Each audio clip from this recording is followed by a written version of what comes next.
Bien, pues hemos estado hablando normalmente hoy sería 5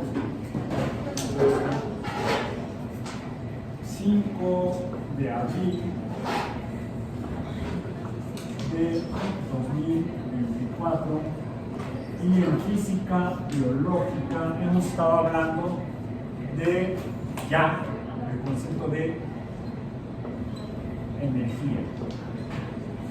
Rápidamente, ¿qué es entonces la energía? Esto se llega aquí de estudiar el movimiento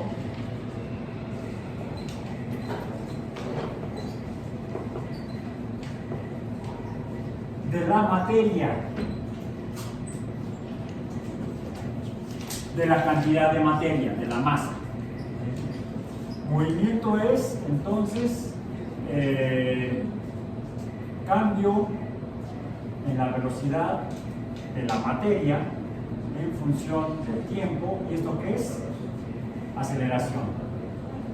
Cuando lo que está moviéndose, lo que está teniendo aceleración es una cantidad de materia o masa, se está produciendo entonces una fuerza.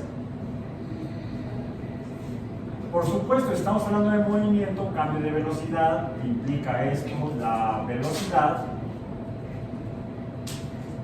se define como el cambio de posición en función del tiempo, es la velocidad.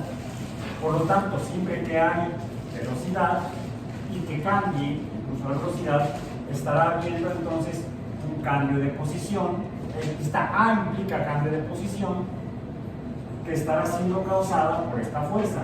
Cuando una fuerza entonces provoca un cambio de posición de materia, se está produciendo una nueva cantidad que mencionamos como trabajo. Y toda fuerza como esta que es capaz de producir trabajo es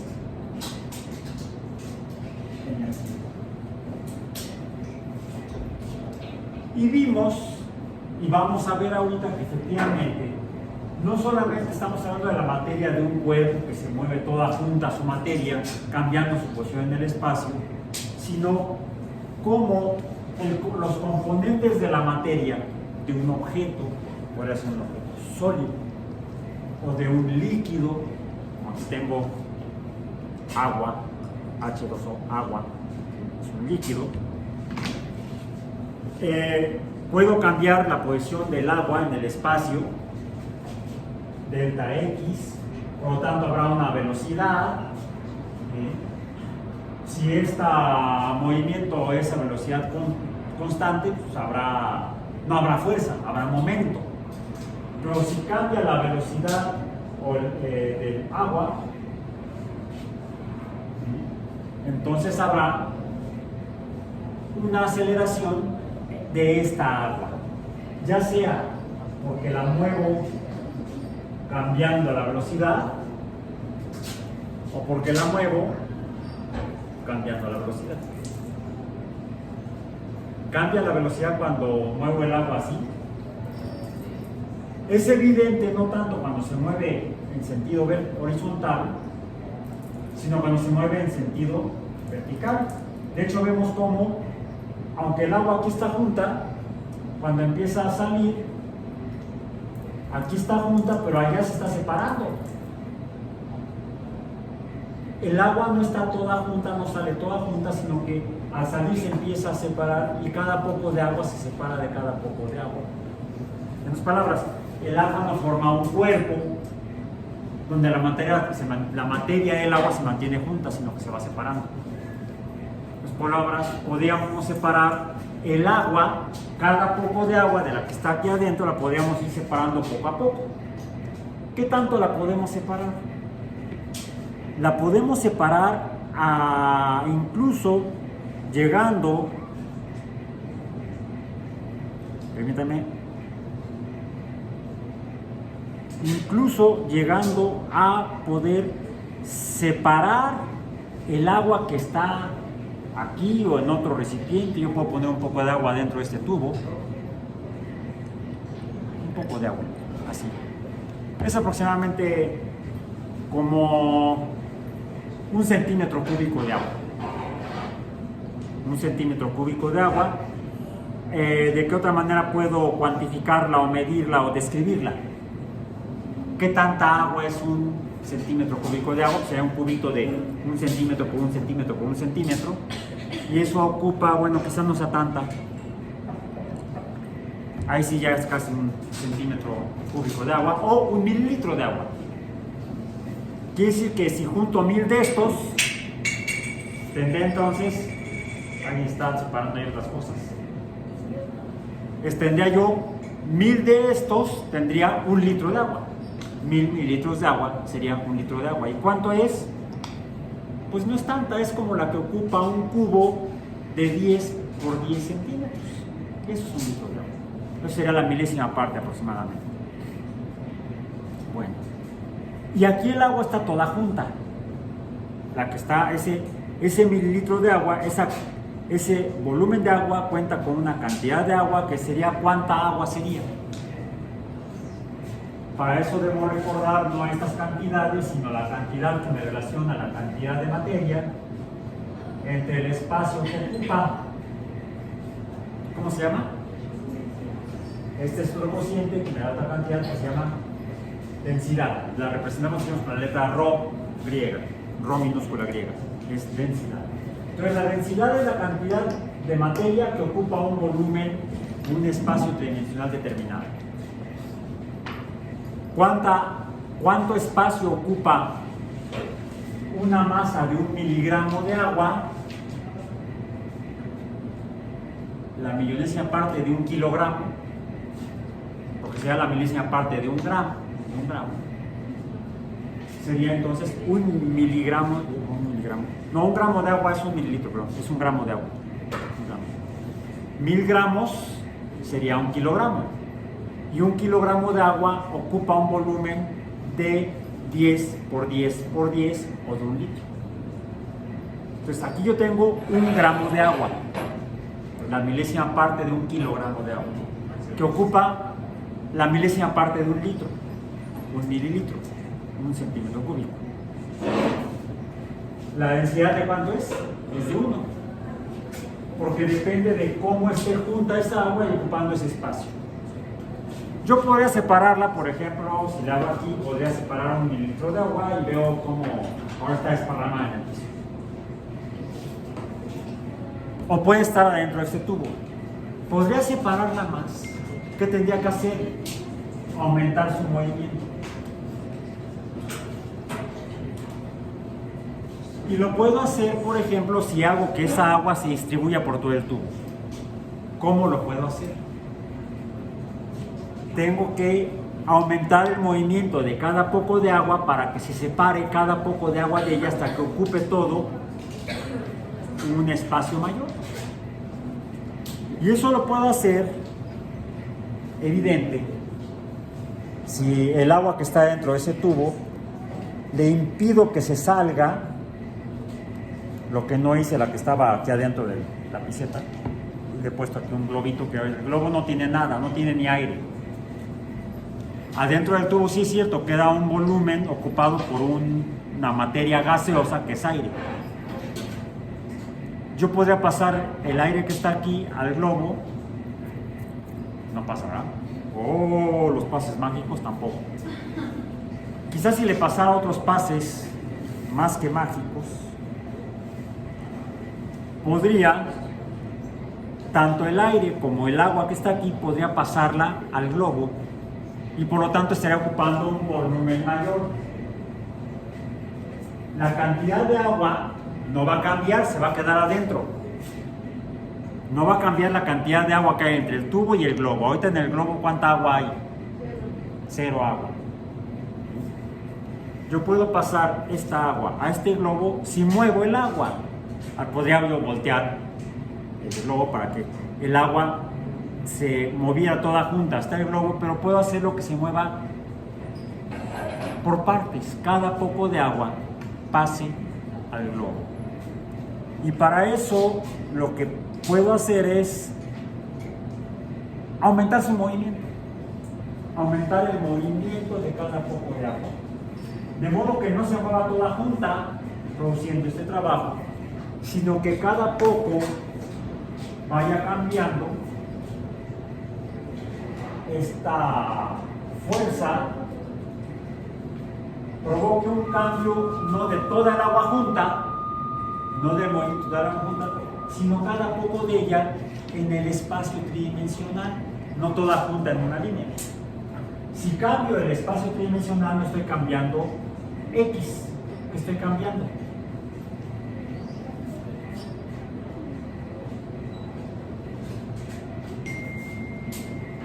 El espacio que ocupa, el volumen. Y esto sería entonces el trabajo tridimensional que ejercería la fuerza cuando separo el agua. Pero cuando separo el agua, veo que entonces empieza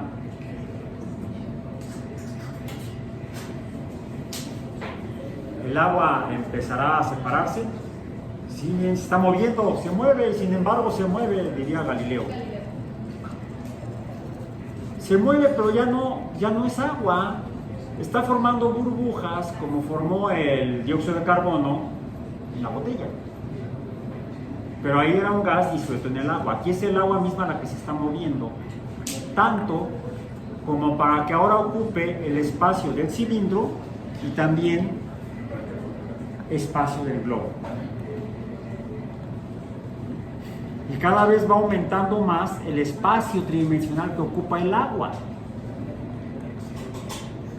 ¿Cómo lo puedo saber? Porque está disminuyendo la cantidad de agua que está en el fondo del tubo. Y está aumentando la cantidad de agua separada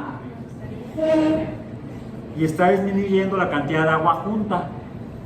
Cuando el agua está muy junta, está en fase de agregación líquida. Cuando se empieza a separar, ¿cómo le llamamos a esa forma de agregación del agua? No, la forma de agregación del agua. Gas o vapor. Es más, vean, ¿queda agua líquida aquí? No. Ya bueno, quedan por ahí un poco pegado en el tubo. Ya no hay agua líquida, al menos en la parte de abajo del tubo. Toda está ahí. ¿Sí, seguro? Ahora, ¿qué está pasando? Está disminuyendo el espacio tridimensional que ocupa. Y entonces, ¿se dan cuenta qué está pasando aquí? Otra vez las burbujas. Bueno, parte del agua está quedando acá arriba en el tubo, pero aquí está volviendo a aparecer agua líquida. Está cayendo el agua que estaba acá arriba en el globo, ahora está cayendo al fondo del tubo, está gravitando. Lo que hemos visto es cómo el agua que estaba toda junta, esta M, empieza ahora a ocupar un espacio mayor. ¿Qué ha pasado con la densidad del agua? Ha disminuido. Ahora, B aumenta, M es constante, no ha cambiado la cantidad de agua que hay aquí adentro. Es la misma cantidad de agua que puse yo en un principio. Pero ya no estaba toda líquida, sino que estaba en forma de gas. De hecho, ahí sigue en forma de gas, pero cada vez ocupa menos espacio.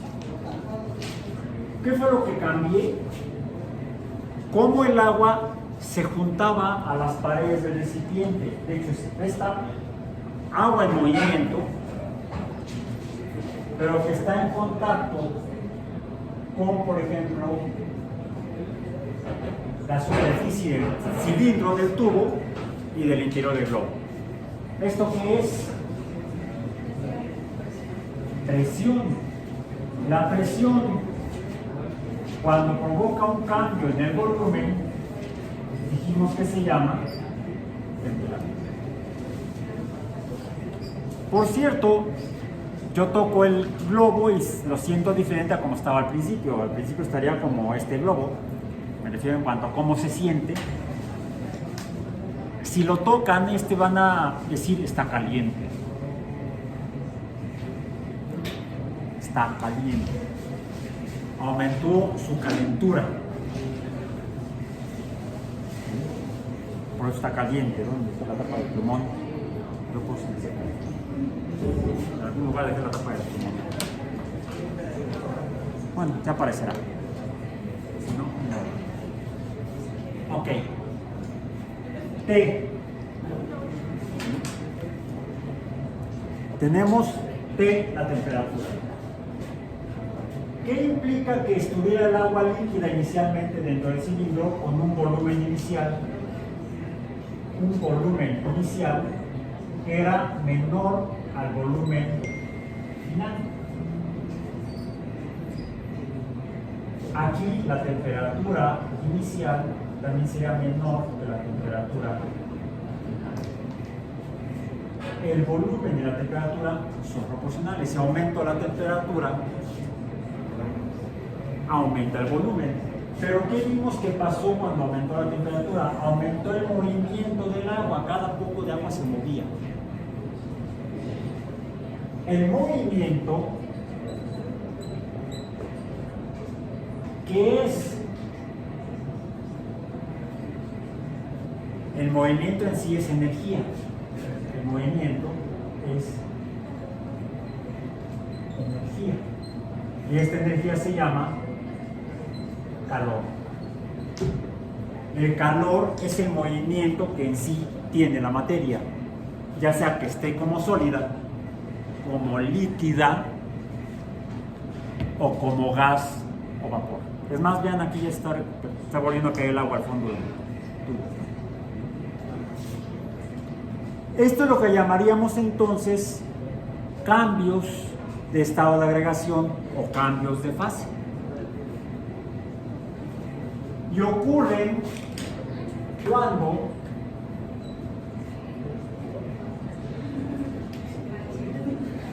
aumento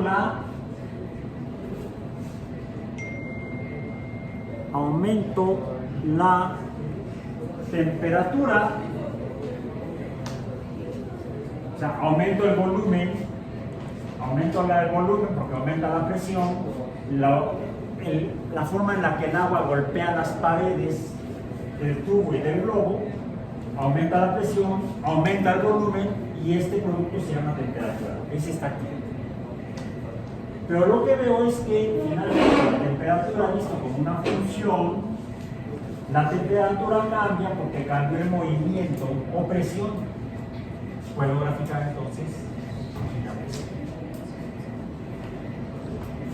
presión por la temperatura. ¿Qué sucede cuando aumenté la presión? Aumentó el volumen, pero por cierto aumenta de esta manera. Y paso, cuando tenía un movimiento del agua, aumento la temperatura, vamos a poner aquí temperatura inicial, aumento la temperatura a temperatura final. ¿Qué ocurrió? Un aumento de la presión inicial a la presión.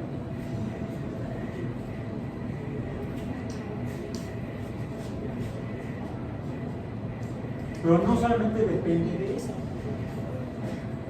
Bueno, no solamente se comporta así, aquí se comporta de esta otra manera. Aquí cambia la forma en la que se produce el cambio de la presión cuando la temperatura está en otro intervalo de valores.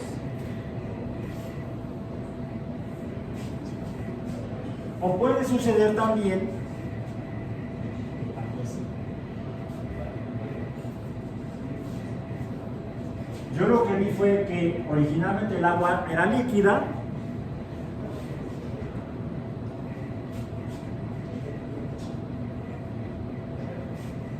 y al aumentar la presión por aumentar la temperatura pasó a forma de vapor o gas. Bueno, ¿qué me falta ahí? Si disminuyo todavía más la temperatura, podría llegar a ponerse sólida. A esta presión Y a esta temperatura, medida en la escala que usamos todos los días aquí en México, que es la escala Celsius, esto se da aproximadamente a 0 de temperatura y a 1 de presión en la medida de que ejercen los gases de la atmósfera donde estamos. En realidad aquí estaríamos en Acapulco, qué envidia, ¿sí? O en Cancún, esas ciudades donde están al nivel del mar. Ahí sí la presión de los gases ejerce una fuerza sobre área igual a una atmósfera. 1 sería aquí.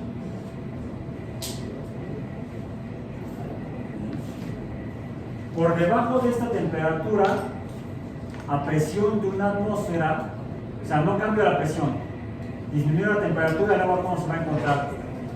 Sólida. Si aumenta la presión, estoy a una temperatura menor de 0 grados y aumenta la presión, ¿qué puede pasar? El agua se volvería líquida. Si aumento la temperatura, pero no aumento el movimiento, no aumento la presión, el movimiento de la fuerza sobre el área, el agua se mantendrá en forma de vapor. Pero si la temperatura aumenta, el agua pasará, no más ni se pasará a forma de vapor. Aquí sería líquida. Si aumento la temperatura sin cambiar la presión, el agua pasará a forma de vapor. Pero si el agua la mantengo aumentando la temperatura y aumentando la presión, el agua se va a mantener líquida. El agua se puede encontrar en cualquiera de esos 3 estados de agregación, y no solamente el agua, cualquier sustancia puede encontrarse así, sólida, líquida o de gas o vapor, cambiando estas 2 cantidades. Ahora, pero entonces el movimiento, ¿qué es? ¿Qué es el calor? El calor es el movimiento intrínseco de la materia. Si la vuelvo a poner en movimiento, se volverá a pasar a cantidad de, a fase de gas o vapor. Pero ¿qué es la temperatura? Entonces, el movimiento es calor. El movimiento es calor.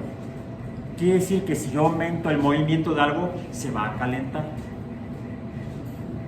Pero eso depende también de cuánta agua tenga yo aquí, de la materia que aumente, a la que le aumente su movimiento. Mientras que el calor depende, o está en función de la masa de la sustancia que cambia de movimiento. La temperatura T, esta T, no depende de la masa. No depende de la cantidad de agua. ¿Me lo creen o no me lo creen? A ver. ¿Cuál será la cantidad de movimiento de 1 mililitro de agua cuando pasa de líquido a vapor a presión de una atmósfera? ¿Cuál es la temperatura?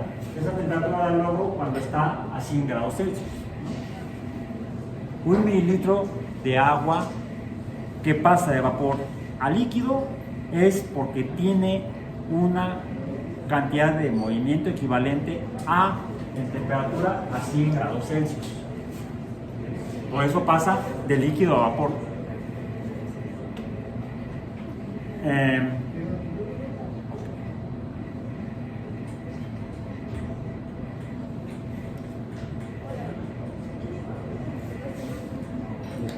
Así.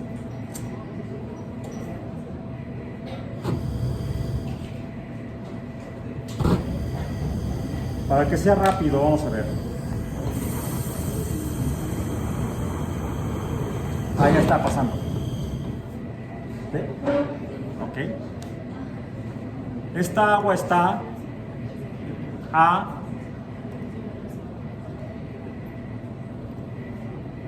alcanzó a pasar a gas o vapor, 100 grados Celsius.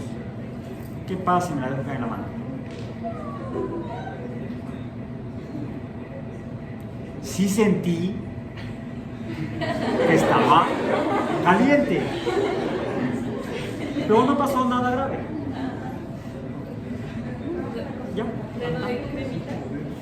Me aguanté el grito, no. No lo hagan en casa, ni aquí tampoco. Pero ¿cuánta agua cayó en mi mano? Unas pocas gotas.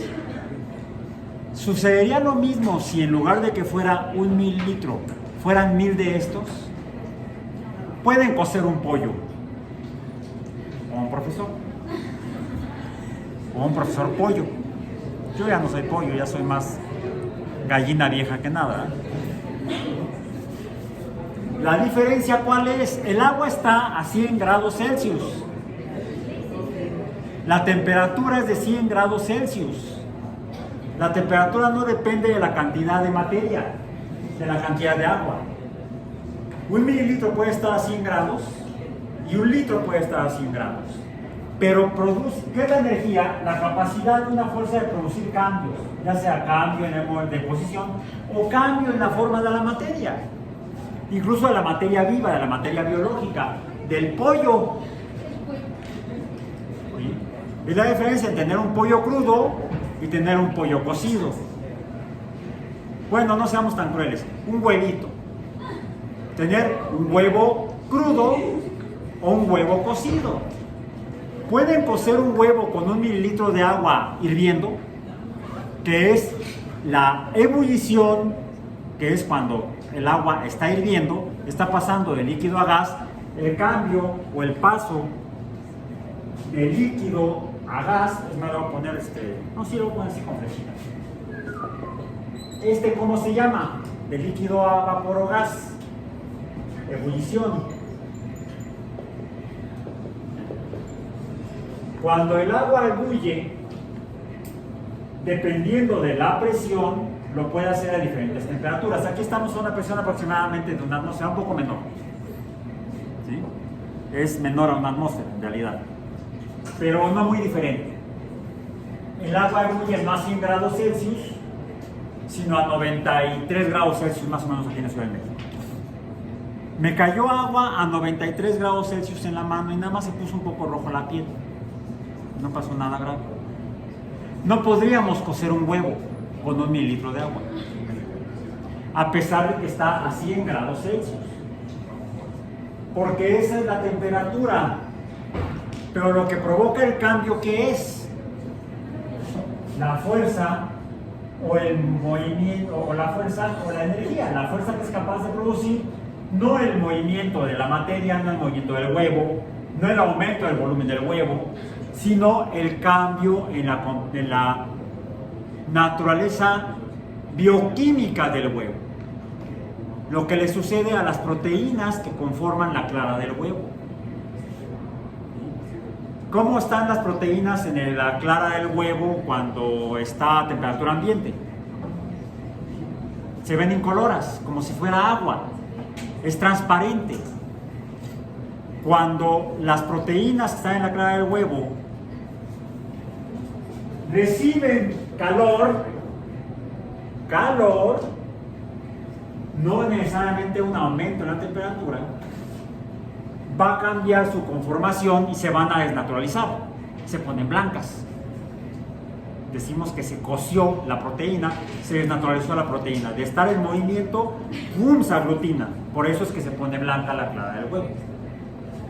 ¿A qué se debe? A que debido a la cantidad de calor que le hemos puesto a la clara, las proteínas de la clara pierden agua,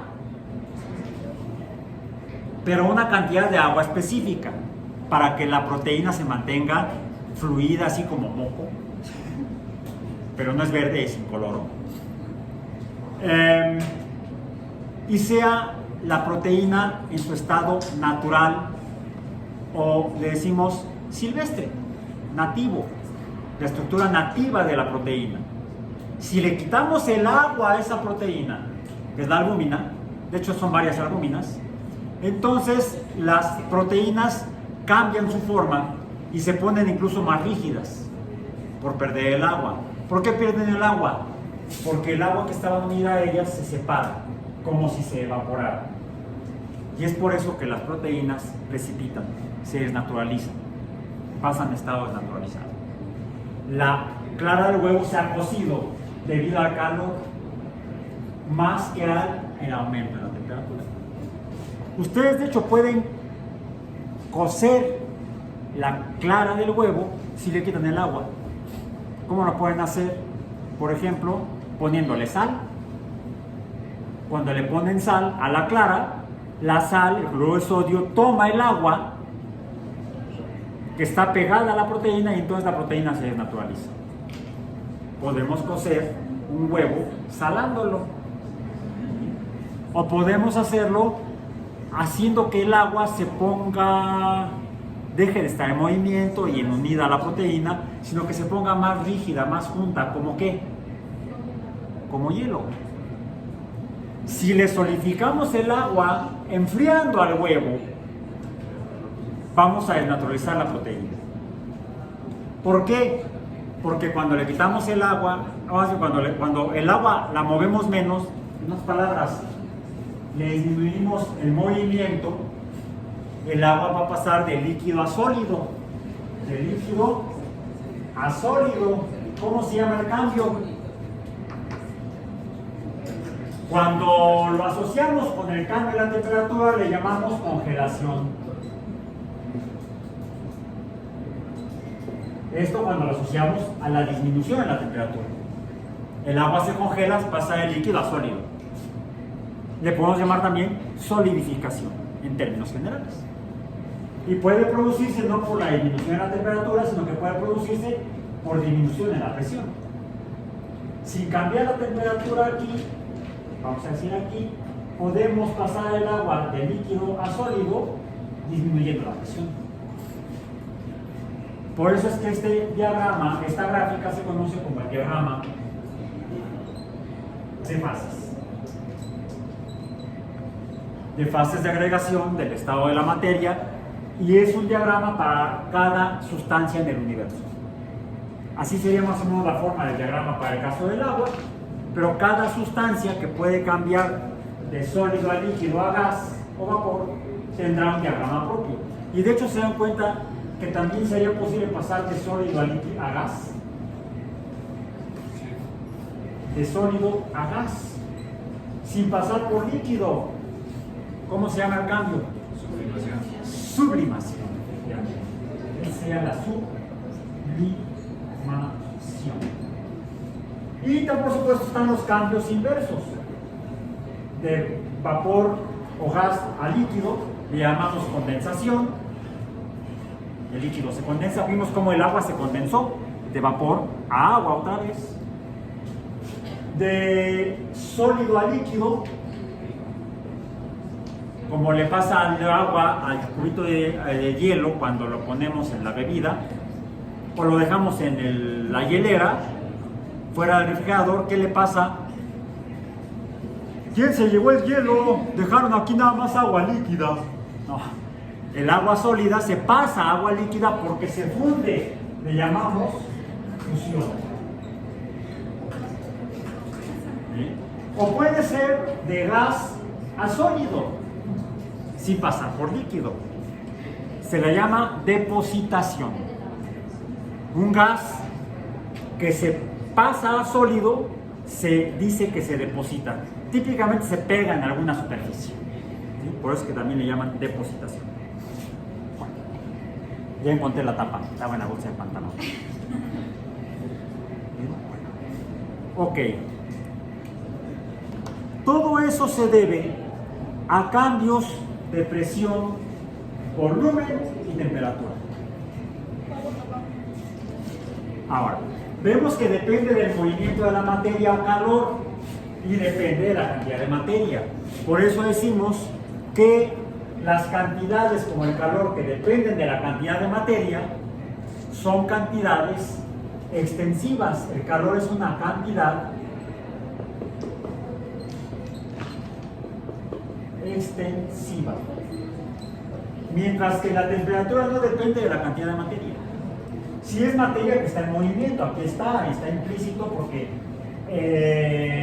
la temperatura depende de la presión, que a su vez depende de la fuerza entre el área, y la fuerza depende de la masa en movimiento, pero esta masa puede ser constante, no cambia la cantidad de materia.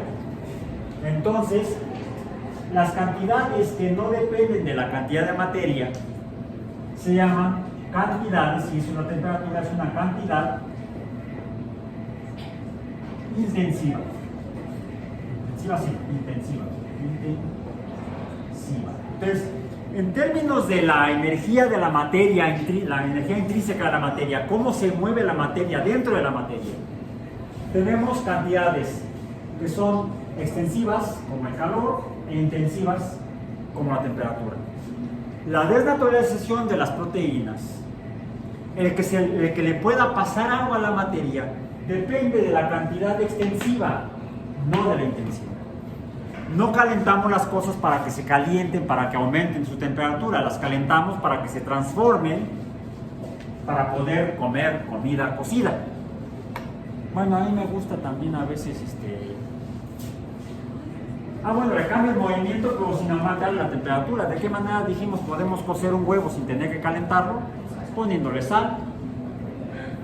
Otra manera de quitarle el agua es, por ejemplo, ionizando el agua, acidificándola. Otra forma en la que podemos cocer un huevo es poniéndole jugo de limón. Si se desnaturaliza, cambia. Pueden hacer estas actividades, estos experimentos en casa, preparando huevos con diferentes maneras. ¿Sí? Pueden también aumentar el movimiento, aumentar el calor, poniéndolo, por ejemplo, en aceite sin calentarlo. El aceite retira el agua, expulsa el agua. Entonces le quitamos el agua al ponerlo en contacto con alguna grasa o con alguna aceite. No es muy común, casi siempre calentamos el aceite, ¿no? Para hacer huevos fritos, por ejemplo. Y sucede con cualquier forma de materia biológica.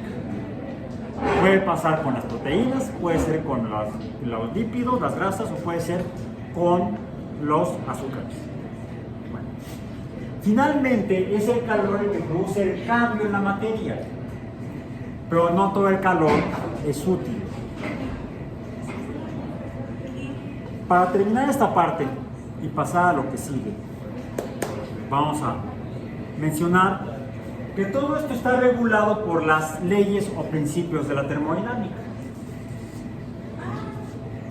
Porque finalmente esto, aquí lo que estamos viendo es cómo se comporta la energía y cómo la energía provoca cambios. Cómo cambia la energía cuando algo aumenta su movimiento, porque se expande, está cambiando la energía que tiene de tener poca a tener mucha. O al revés, si se contrae es porque pasa de tener mucha energía a tener poca energía. Podemos estudiar los cambios de energía y eso es lo que hace la termodinámica.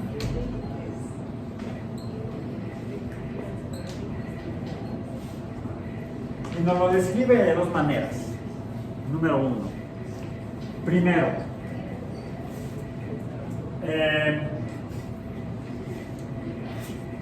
aquí abrí la llave para que saliera un gas, pero el gas así solo tiene poco movimiento. Lo que puedo hacer es aumentarle el movimiento de modo que el gas tenga ahora más movimiento. Ahí tiene mucho más movimiento, es evidente, ¿no? Es evidente porque emite luz. Luego lo vamos a ver en detalle por qué. ¿Bien? Ahí el gas tiene una gran cantidad de movimiento, mucha energía. Y cuando lo pongo aquí en el agua, le está pasando la energía a el agua, entonces ahora el agua es la que está en movimiento.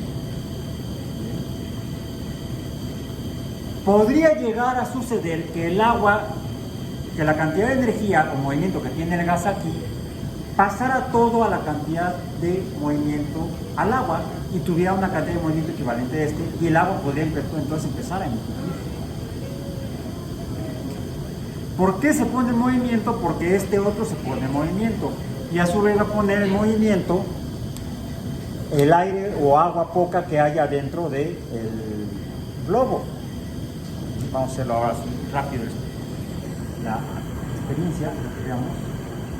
Finalmente todo va a estar con la misma cantidad de movimiento y por lo mismo es más. De hecho es mayor el movimiento acá que aquí. Y el agua pasa de líquido a gas porque es tal la cantidad de movimiento que llega a tener que se pasa de líquido a vapor porque el agua líquida ya no se puede calentar más. Pasando este valor, el agua ya no puede aumentar más su temperatura, no puede seguir creciendo la gráfica. Después de este punto, este punto de aquí, que es el llamado punto crítico, es tal la cantidad de movimiento en el agua que el agua no se puede mantener como líquido. De hecho, pasa de líquido a vapor cada que aumenta la temperatura, porque el agua líquida no puede guardar ese movimiento, tiene que pasarlo a otra forma de materia, de existencia del agua, que es en la fase líquida. El agua, no vamos a poder encontrar agua más caliente que este valor. No se puede calentar más sin que cambie su estado de agregación a gas. Afortunadamente puede almacenar suficiente movimiento entre 0 y 100 grados Celsius a presión de una atmósfera. Se mantiene líquida. Y quizá por eso es que el agua tiene las propiedades que permiten que exista la vida, por ese gran intervalo de temperaturas en las cuales se mantiene líquida. Pocas sustancias se mantienen líquidas en un intervalo de temperaturas tan grandes. Revisen entre qué valores de temperatura se mantiene líquido, por ejemplo el etanol, que también es líquido, o el amoníaco, que se parece al agua.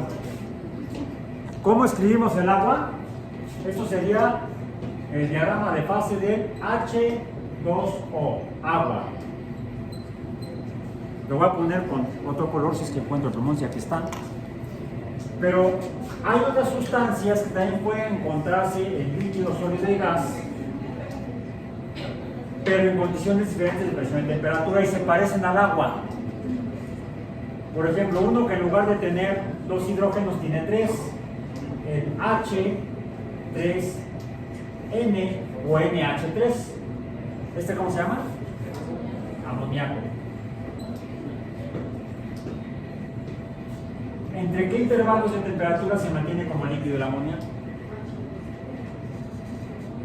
Podemos tener otro que también tiene, en lugar de 3, tiene 4, H4C o CH4. ¿Este cómo se llama? Metano. El metano también se puede encontrar en fase sólida, líquida y gaseosa. En condiciones de presión de una atmósfera es gas. El amoníaco en condiciones de presión de una atmósfera es líquido. Pero aumentando muy poco la temperatura, el amoníaco pasa a vapor o gas. En cambio, el amoníaco a esta presión de una atmósfera se mantiene y de temperatura de 20, la que tenemos ahorita. ¿Cuál es la temperatura que tenemos ahorita? La temperatura que tenemos ahorita aquí es de, dice, 27 grados Celsius. Es evidente que es gas. Ahí está. Bueno, no es metano, es propano, muy parecido al metano. Son 3 carbonos más hidrógeno. Ok. Cada sustancia de estas puede encontrarse como gas o vapor, metano, como líquido, el amoníaco, o como sólido, dependiendo de la presión y temperatura. Pero a presión de una atmósfera, el amoníaco solamente es líquido a temperaturas, en un intervalo de temperaturas muy pequeño, y el metano no se diga, ni siquiera es líquido. Tendríamos que bajar mucho la temperatura para que entonces el metano se transformara a sólido, a líquido y luego a sólido. Y de hecho es lo que hacen para venderlo. el metano, el etano, el propano, que es el que nos venden para usarlo aquí y en la estufa en la casa. ¿Han tocado los tanques o cilindros de gas cuando llegan a la casa? ¿Cómo se sienten? Fríos, a menor temperatura que el ambiente. ¿Por qué? Porque se han presionado y al presionarlo disminuye la temperatura de los gases de hidrocarburos cuando están líquidos adentro de los cilindros. Cuando está aquí. Cuando abro la llave, el propano líquido aumenta su movimiento y se calienta. Eso lo que nos dice es, en la ley cero de la termodinámica, la ley cero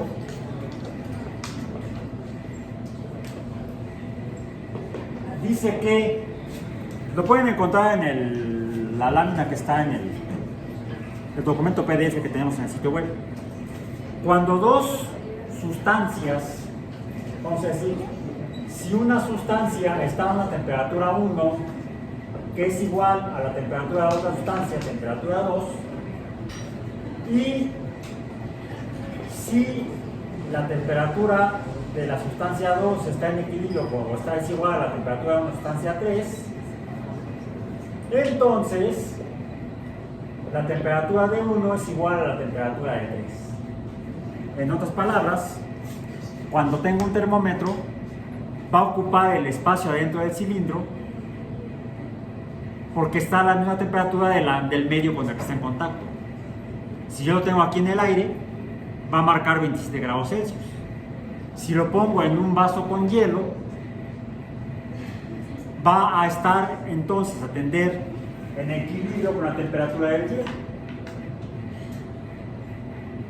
Y entonces estarían tanto el aire cerca del hielo como el líquido del termómetro como el hielo van a estar a la misma temperatura.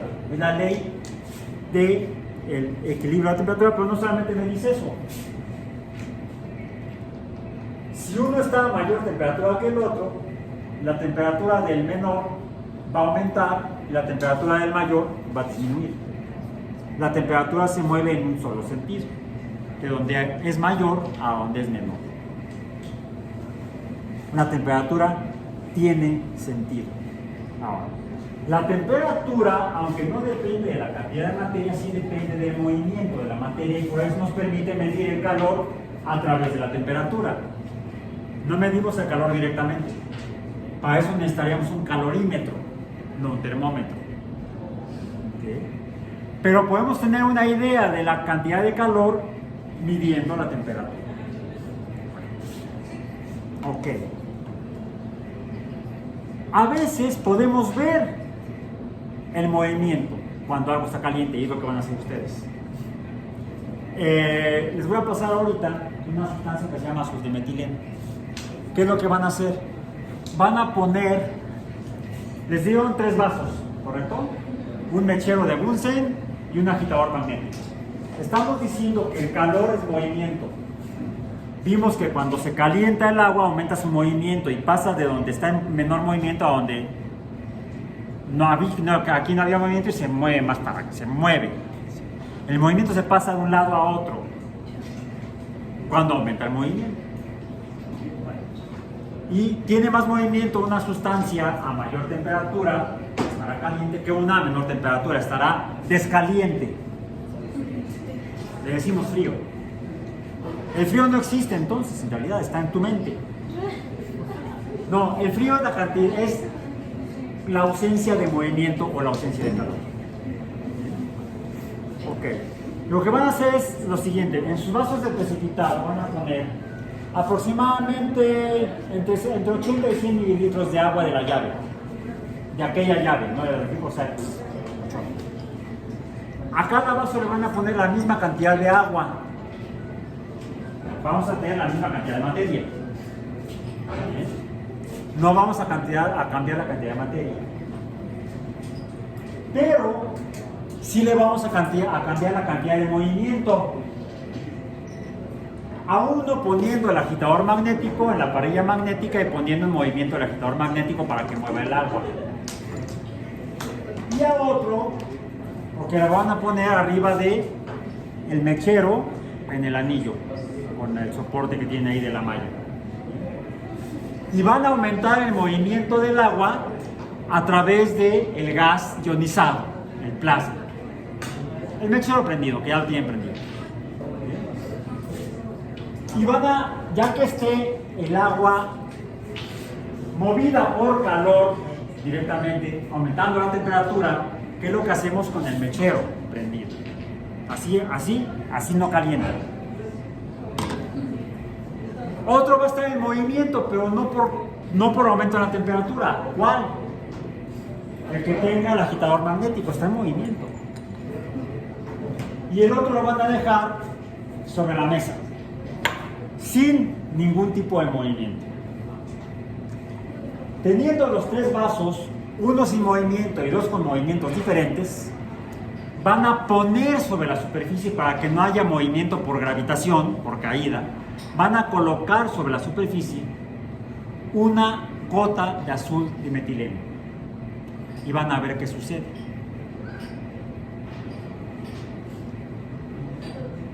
Si sucede lo que sucedió aquí cuando puse en movimiento el agua, debería pasarse el movimiento del agua a lo que conforma la gota de azul de metileno. Si es que efectivamente hay diferencia en el movimiento de las dos sustancias, el agua y el azul de metileno. Si es así, entonces estaremos viendo en acción la segunda ley de la termodinámica, que nos dice no solamente cómo se mueve, cómo cambia el movimiento de la materia de donde hay más a donde hay menos, sino que además no todo el movimiento es útil. Parte del movimiento se pierde, de hecho en forma de movimiento, calor. La energía o movimiento que sirve para que se mueva la materia es la energía realmente útil que produce este trabajo. Y esa es la que llamamos energía útil o energía libre. La energía libre termodinámicamente es la que sí produce los cambios en la naturaleza. La demás simplemente calor. Y hay otra forma de energía que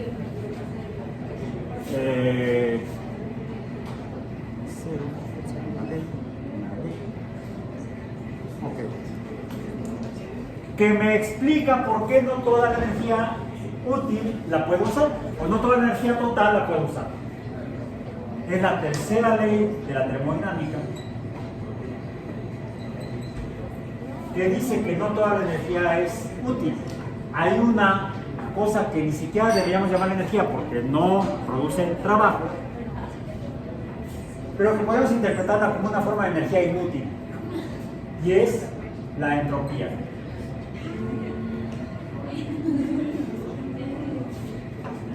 Por cierto, me salté por ahí una ley, ¿no? La ley 0, la 2 y la 3. ¿Cuál me faltó?